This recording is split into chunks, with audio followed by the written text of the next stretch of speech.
Hey, in today's interview, I sit down with the founder and CEO of Attract and Scale, Lloyd, and we sit down to talk a little bit about organic marketing, how that works with his business, how we can use organic marketing in tandem with paid advertising. And more importantly, we talk about how I set up his recruiting pipeline using paid ads. Now, this is something special that a lot of people don't really know about, and it's not really a very common use case for paid ads, especially YouTube ads. So I wanted to highlight that in this conversation. Hope you guys enjoy this interview. And if there's somebody else that you would like me to talk to, put it down in the comments down below. So, Lloyd, if you don't mind, give me a couple of sentences about who you are, what you do, and how you help other businesses. Yeah, so hey guys, good to meet everyone, even though I'm not really actually meeting you. But I run an online marketing and sales consulting firm. So initially, we were actually just helping people learn how to use social media such as LinkedIn and Facebook to generate appointments and ultimately close more deals. But over time, we had transitioned to also providing people with appointment setters so that they can schedule more calls and essentially build out a little sales team and a bit of a sales machine that could automate some of these somewhat tedious and manual lead generation tasks that oftentimes entrepreneurs have to struggle with.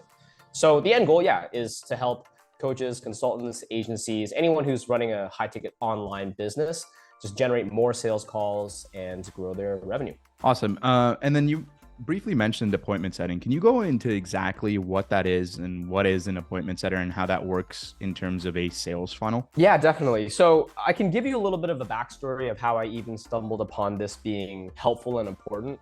When I first built my business, I was more or less doing everything myself. I had a LinkedIn automation setup where we would send out like a certain amount of messages every single day.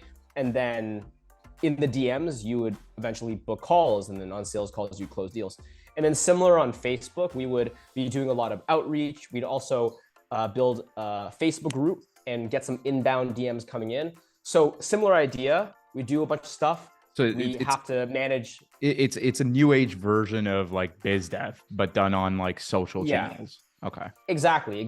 And it all roads lead back to the DMs, you know, which is great because DMs are in it of itself more conversational. It's easier to convert in the DMs because you can build rapport, you can ask questions. You don't need to just jam a pitch down someone's throat, which for some people can be a little bit like jarring. But the downside of that is when you have 200 DMs coming in every single day on multiple social media accounts, potentially on multiple channels, it becomes overwhelming. And there was like a point in which I was literally spending 40 hours a week myself, just managing all these DMs. And definitely we were growing fast and we were booking a lot of calls, but it was like so not conducive to the way that I wanted to live my life. I couldn't hang out with friends. I was like getting back spasms and had to go to physio to fix my spine because I was sitting down all day slouching over. So initially I was like, I just need to hire someone and figure out how I can delegate some of this stuff. And I hired that person, and literally within 2 months, my business doubled. And my actual work hours cut in half. I was like mind blown. It was such an epiphany for me. And for the next year after that, I didn't really build any business around appointment setting at all. It was just me enjoying the fruits of my sales team's labor, and I could just chill, and they were almost making me money at night. But eventually it became so obvious that other people had this problem as well. It was so obvious that other people who had social media presences on Instagram or Facebook or LinkedIn, who were really converting primarily by talking to a bunch of people, that they were bottlenecking on this exact same problem. So that's when I figured, you know what, it makes sense for me to maybe do this for people as a service, right? Like, why don't I hire salespeople for them? Why don't I train their salespeople for them? Why don't I plug in those salespeople, build it into this nice little system? Because everyone else, even though they were bottlenecking, they weren't willing to go through the process of learning how to hire and train. They certainly didn't have the time to hire or train. And yeah, the market had an opportunity and I wanted to jump in and get it. Hey, really quickly, if you are somebody that's looking to get into YouTube ads, whether you want to do it yourself or you want it completely done for you, what I recommend is that you go down to the description of this video and click on the top link. What that will allow you to do is book a free strategy session with somebody on our team where we will sit down with you completely for free and see if YouTube ads make sense for your business. And with that, let's jump back into the video. Can you talk a little bit about some of the use cases that you use these appointment setters for? Like, what were some of the funnels, including, I know you worked with some companies that used paid ads as their front end lead generation. Yeah. How was installing appointment setters for those sort of businesses? Yeah, so there was a couple paid examples that I think were really interesting. So certainly on, say, Facebook, you could drive your paid traffic into a Facebook group. That's pretty popular these days because community is such a big lead generator. But once someone is in your Facebook group, it doesn't necessarily mean that they're going to convert. So to have an appointment setter who's capable of having conversations with any new member or anyone who's commenting on posts, like that's initially coming from paid traffic. Instagram shoutouts has also been like a really great source of paid leads recently. And people have been spending a lot of money on that. But with Instagram, honestly, like the conversion is always going to be in the DMs. Like certainly you can post a lot of stories, you can post reels, but people will ultimately DM you, and you need to be able to turn those conversations into sales. Now, that's kind of on the paid side of things. Organically, what I've noticed working really well, actually recently I started building a YouTube channel and it's been working really quite effectively. But I just like leave a call to action in my description box saying, hey, if you like this video, you want to have a conversation with me, just like DM me on my social media platforms. And every day I probably get like 5 to 10 DMs now. And then having a setting system in those DMs, and they're warmer too, right? Like I go to my LinkedIn, I look at the conversations, people are coming in saying, hey, I saw your YouTube videos about this thing, it's really nice. I mean, they're not usually just asking me straight up for a sales call, but to have a setter who can have those conversations and get them from a pretty warm state already, get them a little bit deeper in terms of investment, and then book them into a call fairly quickly is really quite nice. But yeah, like pretty much LinkedIn outreach, you can have a setter, email outreach, you can have a setter, pretty much any type of outreach that needs to be done, but you probably can't do it yourself because you're limited in terms of time, or maybe the personalization requires a little bit too much legwork. That's when you can plug someone in and just train them on how to pretty much repeat that process again and again while you focus on other aspects of operations. Nice. Yeah, and I do remember sometime last year, or like maybe the year before that, 2021, those paid messenger funnels were very popular, where people would drive traffic, whether it was from a YouTube channel or Facebook ads, into messengers. And very quickly, the bot messenger funnel got very oversaturated. And I've seen people now kind of transition that into appointment setters. So definitely a lot of different use cases there. I kind of want to talk a little bit about how the two of us work together, and how we were able to use ads to kind of help not promote your business, because one of the challenges with your business was fulfillment, right? So we couldn't just come in and like just run ads for your business, because you wouldn't be able to onboard so many people, so many new clients every single month. So I want to talk about exactly how we were able to come in and build a hiring pipeline, a recruiting pipeline using ads. So if you want, just walk me through your rough funnel in terms of getting these appointment setters to start to be excited to work with you. And I'll go into the specifics of what each step was and what our KPIs were. Yeah, definitely. So the thing is, whenever you're hiring, it's as much you selling the potential employee about the role as it is them needing to sell themselves to you. Just because you are the hirer doesn't mean you have all the leverage. And when you're trying to bring in talented people, they obviously have tons of other opportunities out there. So for me, I was almost thinking about my entire recruiting funnel the same way that I would think about any sort of client acquisition funnel, which is, let me provide like a really compelling pitch as to why they should sign up for this thing. Signing up being like apply and go through our entire very, very strenuous interview process. And then outcomes the other end. A certain percentage obviously make it to the final cut. But we had ads driving into a VSL, and then from a VSL driving into like a pretty lengthy application form.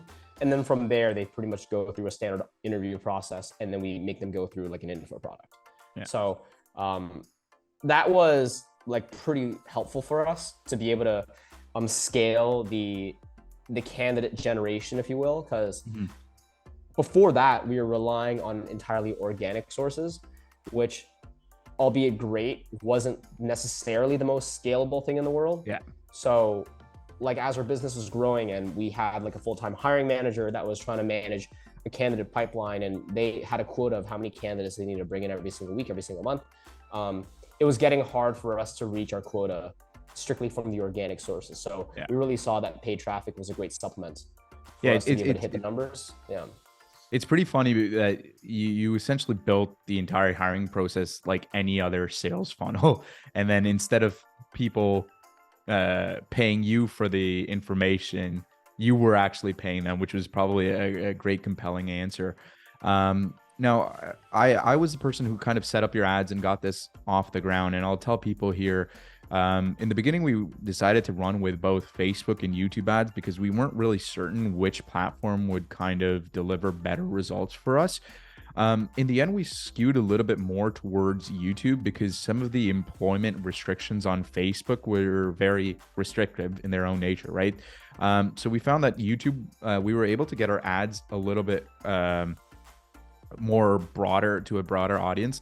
And then one of the other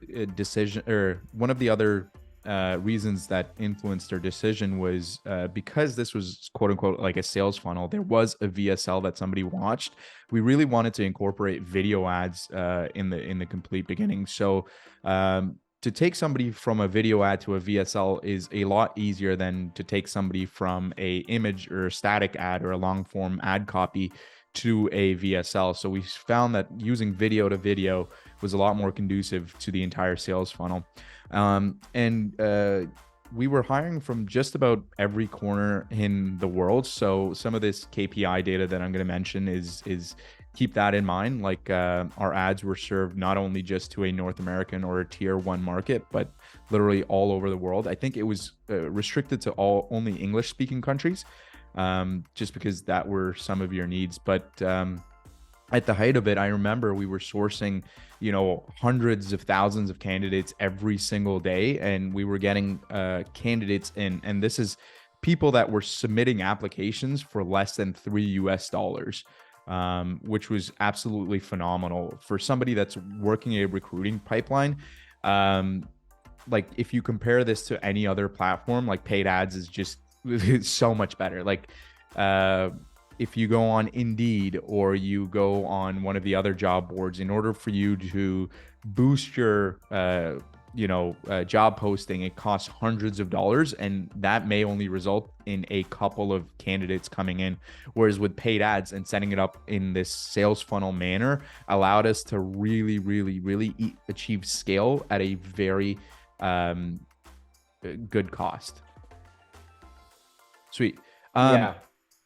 I do want to get into why exactly. So you have a lot of experience working with businesses on the organic side, and you do tend to help people who are a little bit earlier in their journey. Maybe their offer isn't validated, and you tell people, hey, maybe paid ads might be your second step, but go with organic first. Do you want to speak a little bit about why organic might be a good first step for a business that is just getting off the ground, as opposed to, say, paid ads? Yeah. So I think with organic, it's just less risky. You don't need dollars in order to begin some experiments. I think there's so much value in the beginning to just having lots and lots of conversations with your potential audience and learning from them about what it is that your offer should even be, right? What are the transformations that they're wanting? How should your product actually deliver the end outcome for them? Is it going to be a done for you offer? Is it going to be done with you offer, right? Even just like the messaging a lot of people talk about product market fit, but do they think about message market fit? Because you could have a great product, but then if the way that you're actually pitching it and the value proposition you're putting out into the world isn't correct, you're not going to be able to succeed. It's like, for example, you have fertilizer, and the messaging around that is that you're obviously fertilizing your garden, but then you could also call it cow manure because it's technically cow manure. Mm-hmm. And that's not inaccurate, but you take that thing and you frame it in one way, it's going to generate less sales. So I think with organic, you get to validate so many different aspects that you need to have validated for paid traffic to work. Because for paid traffic to work, I feel strongly that you need the message market fit to be correct. I think you need the offer to already have been effective. Yeah. Certainly the case studies that come from the successful clients are going to be pretty beneficial, not just in the initial cold targeting, but also in the retargeting, in the email nurture, all that type of stuff. And then naturally, if you have all of those things sorted out, the assumption is you have clients and you have cash flow coming in, which will support your ability to run paid. And without those elements, whether it be the cash or the data or the messaging, it's like very unlikely that I think paid is going to be executed successfully. And then someone's just going to end up being thousands of dollars in the hole, which is going to give them like a mild panic attack, which is never good. Yeah, I always say like you can definitely solve paid ads, but it does require a lot of testing, right? And whenever we talk about validating ads here, and I always say, hey, you should be testing 20, 30, 40 ads. A lot of that does cost money.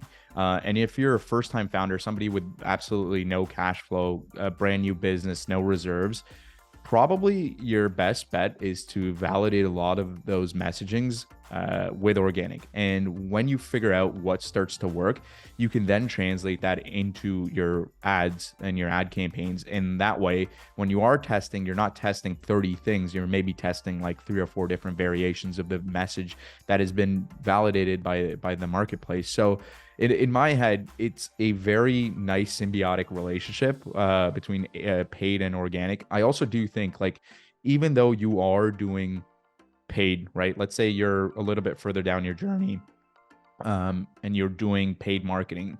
It's not like you should give up on organic, because I do think organic gives you a lot of things that paid ads miss.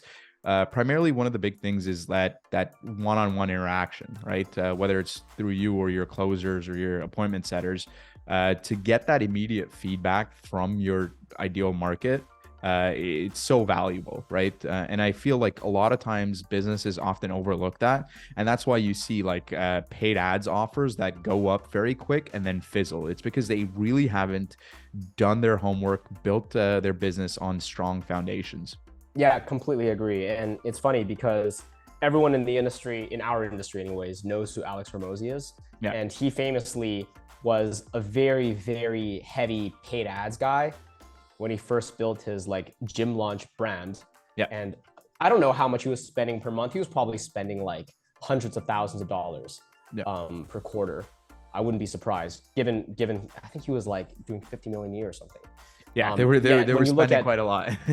Yeah, they're spending a lot of money and they're getting a good return. But then now he's 100% into organic. And to be fair, he's doing it in the most optimal way possible, which is like creating long form content, short form content, video content, audio content, dispersing it across multiple channels. So, I mean, it's going to cost you money as well to be able to build an engine like that. But from his words, because I recall listening to a podcast, he said, if you look at just strictly the dollars that I was spending per impression while I was doing paid traffic, for me to get the same reach doing paid as I am now doing organic, I would be spending like 100 times more. Yeah. Right? Like maybe he's spending like $20,000, $30,000 per month on video editing. I wouldn't be surprised if that was the case, because he not only is creating lots of content, but he has like the best video editors out there working on his stuff. Spending 30,000. How many impressions does he get across every platform right now? Yeah. He's getting millions upon millions. And it's different because like when someone builds their trust seeing your organic content, organic doesn't feel salesy. Organic almost has this like feeling of, oh, I stumbled upon this person by accident, which inherently takes away the agenda and the icky feeling that sometimes you might have when you see someone's ad. So you have this like a much more like voluminous level of impressions per month for a smaller amount of spend. And most likely those people are getting attached to your brand to a deeper degree with your organic content and getting locked into the black hole of your content because someone's seeing your YouTube channel, they see like 7 videos and they go to your Instagram, see like 3 reels. Yeah. And then how easy is it for them to, build enough trust that they want to convert on whatever it is? And not just strictly talking about Alex Ramosi, but even for me, like I just started my YouTube channel, like I said, and within 2 months, we were able to book 20 calls. And I think it's because of the depth of connection that you can build with someone when they're seeing your long form content. We haven't even started going multi-channel. We haven't even started doing short form content yet, but like organic, it works really well and in ways that paid can't really do, but obviously there's some benefits to paid as well that organic can really reach. I do want to emphasize the fact that they do work better in tandem. It's not like you do one or the other, because even when you mention people with these big audiences, some of the best offers that I see are the ones that have a huge organic audience, but then are following it up with paid ads. And that's where you marry the best of both worlds. Like even Hermosi right now is running ads. So you have people that build that trust on his organic side, but in order to get them to convert at a very high rate, he uses paid ads. I see a lot of the other influencers doing the exact same thing. Iman Ghatzi is one, Seb Gorju is another one. So all these guys are building their mass followings through organic channels and then coming back and following it up with paid ads, usually remarketing ads. And that seems to be working like crazy right now. And that's my next step. Like I really want to be able to drive enough traffic from my organic sources so that I can like retarget everyone on every platform. Beautiful. LinkedIn, Instagram, etc. Like will I go back into just like generating cold traffic with paid ads? I'm not entirely sure, but I think to not retarget would be certainly like a wasted opportunity. Where can people find you? So like initially I was doing most of my organic marketing actually on Facebook and LinkedIn, but what I like about YouTube is that it's a lot more evergreen. I felt that on those other social media platforms, you create content, but then it kind of just eventually disappears. Whereas on YouTube, I find that things are a lot more evergreen, and the depth of connection that you can make with YouTube, being that it's like video and audio instead of just text, I think it's a little bit deeper. So if anyone wants to connect with me, certainly hit up my YouTube channel. It's just my name, LLOYD, YIP. If you want to actually have a conversation with me, I think like DMing me on LinkedIn is usually the best bet. Sweet. So yeah. All right. Thank you so much for joining us. Yeah. Thanks for having me, man. Appreciate it.